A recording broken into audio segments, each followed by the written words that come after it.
Herkese merhaba, kanalıma hoş geldiniz. Bu videomda sizlerle elimde görmüş olduğunuz bu ünlü bir markaya ait minik çanta yapılışını paylaşacağım. Yeni bir marka challenge videosuyla karşınızdayım yani. Birebir aynısını çalışmaya çalıştım. Hemen böyle bir günde kısa sürede yapabileceğimiz bir çanta oldu ve gayet güzel oldu. Böyle çok sevimli duruyor. Ben çok beğendim o yüzden. Hiç bu kadar da minik bir çanta çalışmamıştım.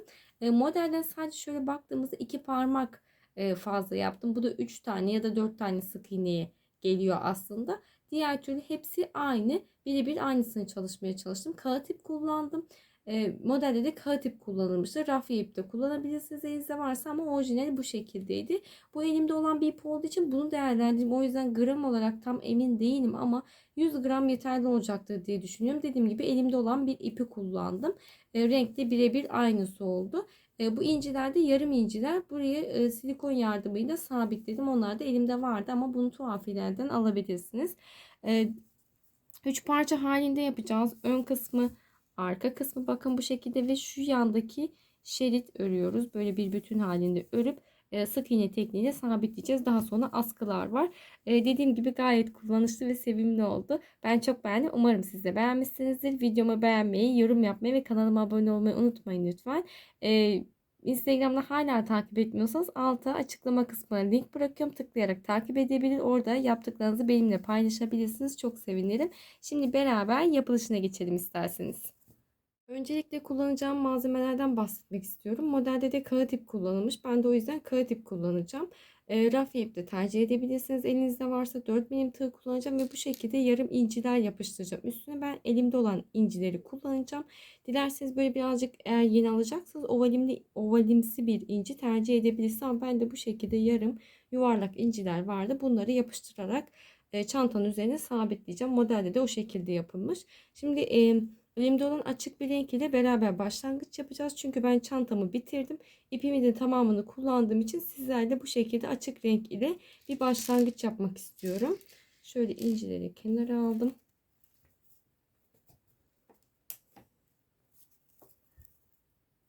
Tığımı ipimin ortasına yerleştirdim. Bir tane zincir çekerek başlangıcımı yaptım. Devam ediyorum. 2, 3. Toplamda 31 adet zincir çektim. 31. zincirimi şu şekilde parmağımla tutuyorum. 1, 2 tane ekstra zincir çekiyorum. Tekrar dönüp 31. zincirim içerisinden tığımı geçirdim. İpimi çektim ve tek seferde çekerek bir tane sık iğnemi yaptım. Yandaki zincirden şöyle tığımı geçiriyorum.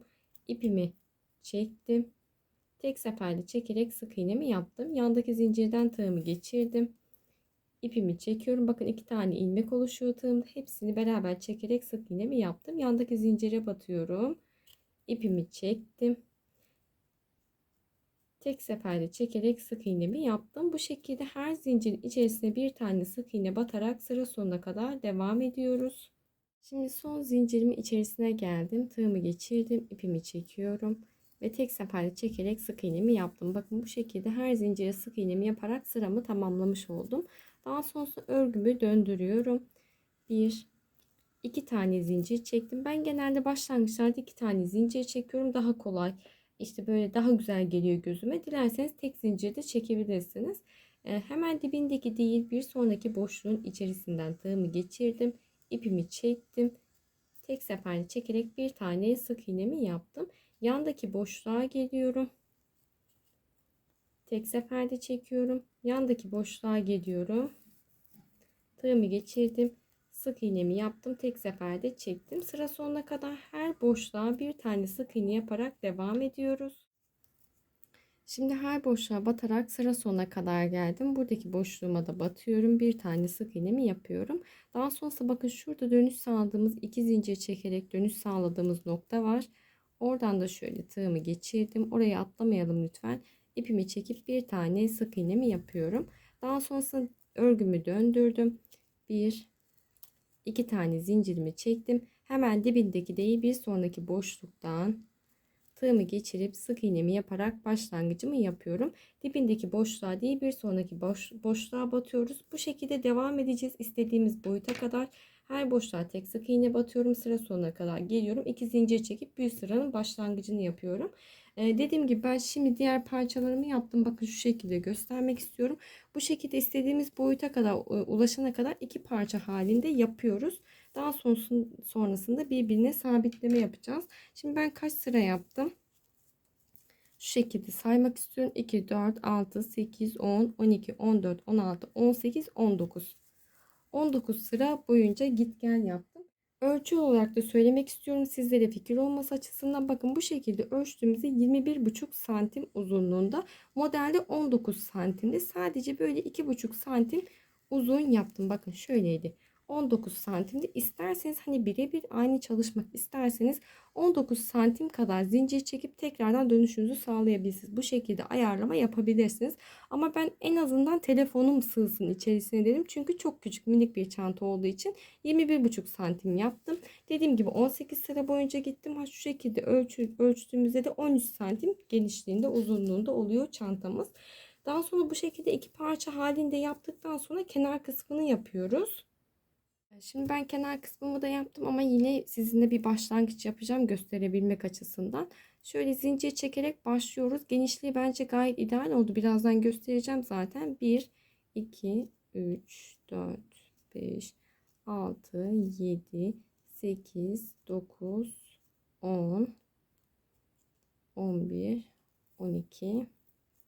12 tane zincirimi çekiyorum. 12. zinciri parmağımla tutuyorum. 1, 2 tane zincir çektim. 12. zincirimin içerisine döndüm. Tığımı geçirip ipimi çekiyorum. 2 tane ilmeğim olunca tek seferde çekerek sık iğnemi yapıyorum. Yandaki zincirden tığımı geçirdim. İpimi çekemiyorum. İpimi çekiyorum. Tek seferde çekerek sık iğnemi yaptım. Yandaki zincirden tığımı geçirdim, ipimi çektim, sık iğnemi yaptım. Bu şekilde sıra sonuna kadar her zincirin içerisine bir tane sık iğne yapıyoruz. Son zincirimin içerisine de bir tane sık iğne yaparak sıramı tamamladım. Sıra sonunda 13 tane sık iğne ulaşmış olduk. Örgümü döndürüyorum. 1, 2 tane zincir çekerek başlangıcımı yapıyorum. Hemen dibindeki değil bir sonraki boşluğa batıyoruz ve sık iğnemizi yapıyoruz. Yandaki boşluğa atlayıp tek seferde çekip sık iğnemizi yapıyoruz. Sıra sonuna kadar her boşluğa tek sık iğne yaparak devam ediyoruz. Şimdi son boşluğuma geldim. Batıyorum ve tek seferde çekerek sık iğnemi yaptım. Burada başlangıçta zincir çekerek dönüş sağladığım noktaya da bir tane sık iğne yaparak sıramı tamamlıyorum. Yine sıra sonunda 13 tane sık iğneye ulaşmış olduk. 1, 2 tane zincirimi çektim, dönüşümü sağladım. Hemen dibindeki değil bir sonraki boşluğun içerisine batıp sık iğnemi yapıyorum. Yandaki boşluğa atlayıp tekrardan tek seferde çekerek sık iğnemi yapıyorum. Bakın genişliğimiz bu kadar. Hep aynı şekilde istediğimiz boyuta ulaşana kadar yapacağız. Yani şu şekilde ölçeceğiz. Bunu bir kenara aldım şimdi. Şöyle bakın uzun bir parça halinde yapıyoruz. Bunun da boyutunu vermem gerekirse sizlere fikir olması açısından benimle aynı o ölçülerde yapıyorsanız eğer şöyle ölçtüğümde 44 santim uzunluğunda, eni ise bakın 9,5 santim diyebiliriz. Tam böyle 10 değil, buçukta kalmış. 9,5 santim diyebiliriz. Ama bunu nasıl doğrusunu yapabilirsiniz? Ben şu şekilde ölçerek yaptım. Bu şekilde parçalarımızı ördükten sonra kenar kısmını şöyle tutuyorum. Daha sonrasında şöyle bakın tutup dönerek, tabii şu an tam yerleştiremedim. Şöyle dönerek ölçünüzü alabilirsiniz. Bunun çünkü etrafına dönerek ölçünüzü alırsanız daha doğru sonuçlar elde edebilirsiniz. Şimdi bu şekilde parçalarımızı yaptıktan sonra sıra geliyor birleştirme işlemine. Birleştirme işlemimiz ise sık iğne tekniğiyle örerek birleştirme yapacağız. Dikiş işlemi yapmayacağız yani. Bir tane zincirimi çekerek başlangıcımı yapıyorum. Daha sonrasında şöyle bir tanesini alalım. Bakın şöyle tutuyoruz. Şuradaki kenar kısmına yerleştirme yaptım. Devamında bu şekilde zaten nasıl yerleştirme yapacağımızdan bahsetmiştim. Şimdi şöyle tutuyoruz. Bir tane zincirimi çekmiştim tığımda. Öncelikle şu şekilde yapalım. İlmeğimizi bırakalım. Hemen burada birinci sık iğneden şöyle tığımı geçirdim. İlmeğimi takıyorum. Üste çektim. Daha sonrasında arkadaki parçamı, yan parçamı alıyorum. Buradan şöyle tığımı geçirdim. İpimi çekiyorum. Ve tek seferde çekerek sık iğnemi yaptım. Burada bu şekilde bir başlangıç yaptım. Daha sonrasında şöyle iki parça olduğu için birazcık zorluyor. Yandaki böyle boşluktan tığımı geçiriyorum. Arka tarafta da karşılık gelen boşluktan tığımızı geçiriyoruz. İki tane ilmeğimiz olunca tek seferde çekip sık iğnemizi yapıyoruz. Şöyle döndüreceğim. Bakın iki parçayı birleşik bir şekilde tutuyorum. Daha sonra bir alttaki atlayamadım. Bir alttaki sık iğneden tığımı geçiriyorum boşluktan. Arkada da aynı şekilde geçiriyorum. İpimi yukarıya çektim. Tek seferde çekerek sık iğnemi yaptım. Alttaki boşluğa geçiyoruz. Arkadan da geçiriyorum tığımı. İpimi çektim. Tek seferde çekerek sık iğnemi yaptım. Alttaki boşluğa geçiyorum. Arkadan da geçirdim. Tek seferde çekip sık iğnemi yapıyorum. Bakın alttaki boşluğu atladım. Arkadan da tığımı geçiriyorum. İpimi çektim. Tek seferde çekerek sıramı tamamlıyorum. Bir alttaki boşluğa indim. Tek seferde çekip sık iğnemi yaparak tamamladım. Bakın hep bu şekilde ilerleyeceğiz. Hem buradaki boşluktan bir alttaki boşluktan tığımızı geçiriyoruz. Karşılık gelen arkadaki kısımdan da tığımızı geçirip tek seferde çekiyoruz. Sık iğnemizi yapıyoruz. Dediğim gibi hep aynı şekilde ilerleyeceğim. Şöyle şuradaki kısma kadar birleştiriyorum. Daha sonrasında alt kısmında dönüyoruz. Aynı şekilde ilerliyoruz sıra sonuna kadar. Daha sonrasında da arka kısmını birleştirmesini yapacağız. Yine aynı şekilde başlangıç yapıp etrafını sık iğne giderek birleştirme işlemini gerçekleştirip geliyorum. Şimdi ben tüm kenar kısımlarından birleştirme işlemini gerçekleştirip geldim. O kadar minik ve tatlı gözüküyor ki bakın gayet hoş oldu. Aynısı da oldu bence. Şimdi burada üzerine inciler vardı. Modeli incelediğimizde incileri yapıştıracağız. Daha sonra askı kısmından bahsedeceğim. İncileri şu şekilde elime alıyorum. Şimdi boyutu sanırım daha küçük olduğu için 5 tane inci yapıştırılmıştı. Benim incim dediğim gibi elimde olan bir inciyi kullandığım için ben 4 tane yapıştırıp çiçek formunu vermeye çalışacağım. Şimdi bakın buraya koydum bir tane. Silikon tabancası ile yapıştırıyorum. Gitti bir tanesi. Bir tane buraya yanına yapıştırdım. Şimdi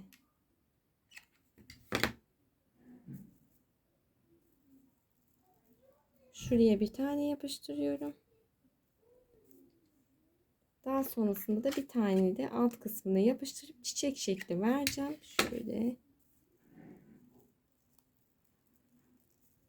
Bakın. Şöyle üzerinden birazcık yapıştıralım ki sabitleyelim. Bu şekilde.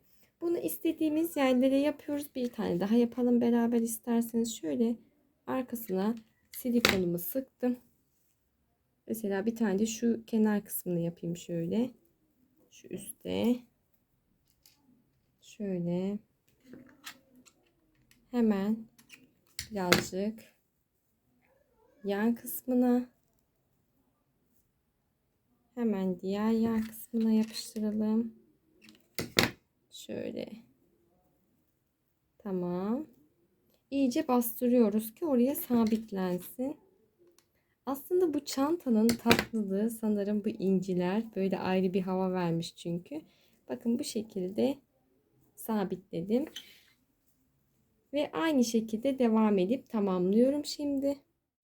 Şimdi bakın bu şekilde inciler yapıştırıp çantamın gövde kısmını tamamlamış oldum. Şimdi sıra geliyor askı kısmını yapmaya. Bir kenara alıyoruz. Askı kısmından bahsetmek istiyorum. Hemen şöyle zincir çekerek başlangıcımızı yapıyoruz. 1, 2, 3 tane zincir çekiyorum. 1, 2 tane ekstra zincir çektim. Üçüncü zincirim içerisine dönüyorum. Tığımı geçirdim. İpimi çekip sık iğnemi yapıyorum. Tek seferde çektim. Yandaki boşluğa battım. Sık iğnemi yaptım. Birinci zincirimin içerisine geliyorum. Tığımı geçiriyorum. İpimi çekip sık iğnemi yaptım. Sıra sonunda 4 tane sık iğneye ulaşmış olduk. Örgümü döndürüyorum. 1, 2 tane zincirimi çektim. Hemen dibindeki değil bir sonraki boşluğa batıyorum. Tek seferde çekerek sık iğnemi yapıyorum. Yandaki boşluğa batıyorum. İpimi çektim. Sık iğnemi yaptım. Yandaki boşluktan tığımı geçirdim. İpimi çekip sık iğnemi yapıyorum. Yine 4 tane sık iğneye ulaşmış oluyoruz. Örgümü döndürdüm. 1 2 tane zincirimi çektim. Yandaki boşluğa atladım. Sık iğnemi yaptım. Yandaki boşluğa atlayıp sık iğnemi yapıyorum. Yandaki boşluğa batıp sık iğnemi yapıyorum. Hep bu şekilde istediğimiz boyuta ulaşana kadar sık iğneler yapıp devam ediyoruz. Şimdi ben istediğim boyuta ulaşana kadar sık iğneler yaparak devam ettim. Bence yeterli oldu. Şu şekilde çantamıza tuttuğumuzda yeterli mi değil mi ayarlama yapabiliyoruz. Çanta küçük olduğu için çok fazla uzun yapmaya gerek yok bence. Bakın burada sıramın sonundayım. İpimi kesmiyorum. Hemen devam ediyorum. Alttaki sık iğneye batıp şöyle sık iğne yapıyorum. Buradan artık şöyle alta doğru bir dönüş sağlayacağız. Modelde de bu şekilde yapılmış. Tekrar aynı boşluğa battım. Sık iğnemi yaptım. Yandaki boşluğa atlayıp tek sık iğnemi yapıyorum. Yandaki boşluğa atlayıp sık iğnemi yapıyorum. Bakın. Yandaki boşluğa batıyorum. Bu şekilde gördüğümüz tığımızı geçirebildiğimiz her boşluğa bir tane sık iğne yaparak askı kısmının etrafında dönüp geleceğiz. Bir saniye şunu da batayım göstereceğim. Bakın bu şekilde. Ortada 4 tane sık iğnemiz var. Birer de yanda gittiğimiz için yeterli bir kalınlıkta oldu. Belki ilk başta gözünüze ince gelebilir 4 sık iğne. Ama etrafında bu şekilde döneceğimiz için 4 tane sık iğne yaptım. Şuradaydık. Devam ediyorum bu şekilde. Şu kenar kısmına kadar ilerleyeceğim. Burada da sık iğneler yapıp böyle dönüyorum. Başlangıç noktama kadar ilerleyip geliyorum şimdi. Şimdi başlangıç noktama kadar size bahsettiğim gibi ilerledim geldim. Buradaki birinci sık iğnenin tepesinden şöyle tığımı geçiriyorum. İpimi çekip ilmek yürütmemi yaptım. 1 2 tane zincirimi çekiyorum. Ve burada ipimi keserek sıramı tamamlıyorum artık. Bakın bu şekilde askımızı tamamlamış olduk. Şimdi bunu buraya dikerek sabitleme yapacağız. Şimdi iğnemizi ipimizi geçirdikten sonra şöyle düğümledim. Buraya yerleştirme yapıyoruz. Nereden sabitleme yapmak isterseniz şöyle göstermek istiyorum. İğnemizi geçiriyoruz karşılıklı olarak. Bir sonraki sık iğneye atlıyorum. İğnemi geçiriyorum. Yani burada karşılıklı normal dikişimizi sağlıyoruz. Her sık iğneden böyle iğnemizi geçiriyoruz.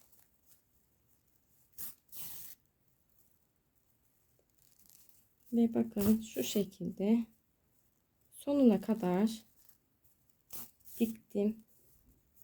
Daha sonrasında arka kısmına iğnemi geçiriyorum. Şöyle iç kısmına. İç kısmında herhangi bir yerinden ipimizi sabitliyoruz. Böyle. İpimizi sabitledikten sonra şöyle bir kez bir yerden geçiriyorum. Ve keserek tamamlıyorum. Bakın bu şekilde bir dikme işlemi gerçekleştirmiş oluyoruz. Daha sonrasında aynı şekilde diğer tarafı da sabitleyeceğim. Ortaladıktan sonra ekstra farklı bir şey yok. O yüzden uzun uzadıya göstermek istemiyorum. Diğer tarafında askısını aynı şekilde çalışıp sabitleyeceğim. Bence gayet pratik, böyle kısa sürede yapabileceğimiz çok sevimli bir çanta oldu. Çok da şık gözüküyor ayrıca. Şu inciler dediğim gibi ayrı bir şıklık kattı. Ben çok beğendim. Umarım siz de beğenmişsinizdir. Bir sonraki videoda görüşmek üzere. Hoşça kalın.